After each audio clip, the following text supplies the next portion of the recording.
ବାଲେଶ୍ୱର ପଶ୍ଚିମବଙ୍ଗରୁ ଓଡ଼ିଶାକୁ ଧାନ ଚାଲାଣ ବେଳେ 3ଟି ଧାନ ବୋଝେଇ ଟ୍ରକ୍ ଜବତ।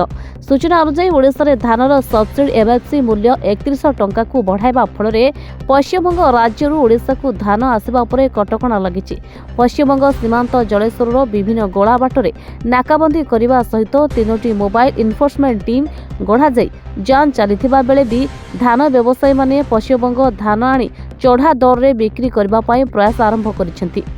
ସୂଚନା ଅନୁଯାୟୀ ଆଜି 3ଟି ଧାନ ବୋଝେଇ truck Paschimbanga Lakshmannath toll plaza ଦେଇ ଓଡ଼ିଶାକୁ ପ୍ରବେଶ କରୁଥିବା ବେଳେ ପୂର୍ବ ସୂଚନା ଅନୁଯାୟୀ ବାଲେଶ୍ୱର ଜିଲ୍ଲା ଯୋଗାଣ ଅଧିକାରୀ ନରସିଂହ ପଣ୍ଡାଙ୍କ ନେତୃତ୍ୱରେ ଗଠିତ ଏକ ଟିମ୍ ଏବଂ ଜଳେଶ୍ୱର ଏନ୍ଫୋର୍ସମେଣ୍ଟ ଟିମ୍ ଦ୍ୱାରା ଧରାପଡ଼ିଛି।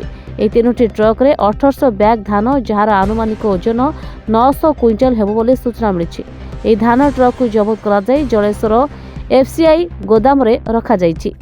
ଏହି ଚଢ଼ାଉରେ ବାଲେଶ୍ୱର ସଦର ଯୋଗାଣ ଇନ୍ସପେକ୍ଟର ସୁଶାନ୍ତ ସାହୁ, ଜଳେଶ୍ୱର ଯୋଗାଣ ଇନ୍ସପେକ୍ଟର ଅବନ୍ତିକା ସାହୁଙ୍କ ସହିତ 9 ଜଣିଆ ଟିମ୍ର କର୍ମଚାରୀ ଉପସ୍ଥିତ ଥିଲେ।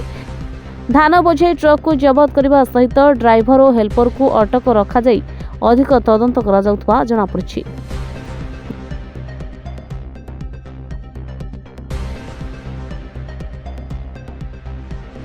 राज्य सरकार निर्देश क्रमे आमर जो वेस्ट बेंगल और अदर स्टेट जो बॉर्डर पॉइंट गुड़ा अच्छी से कैमेरा माउंटेड व्हीकल गुड़ा आम सब देचु जोटा कि 24 घंटा 3टी शिफ्ट्रे पूरा पहरा दौरान प्रत्येक बॉर्डर पॉइंट रे एवं से भाव में गतकाली राति आमर ये जो कैमेरा माउंटेड व्हीकल टीम 3टी गाड़ी देखी सस्पेक्ट होवर से 3 गोटी गाड़ी की डिटेन करते पर जांच कर देखागला जे ये 3टी गाड़ी प्राय 850 रु 900 क्विंटाल धान 1800 बस्तारे से आमर जड़े जी अच्छा नव कुमार महाना से वेस्ट बेंगल रु आंध्र प्रदेश बिकापी नापी कहते तेणु उपयुक्त कागज पत्र जेहेतु से दर्शाई पारि नथिले तेणु 3टी गाड़ी सहित आम टोटाल क्वांटिटी प्राय पाखापाखि 850 रु 900 क्विंटाल धान भी जबत कर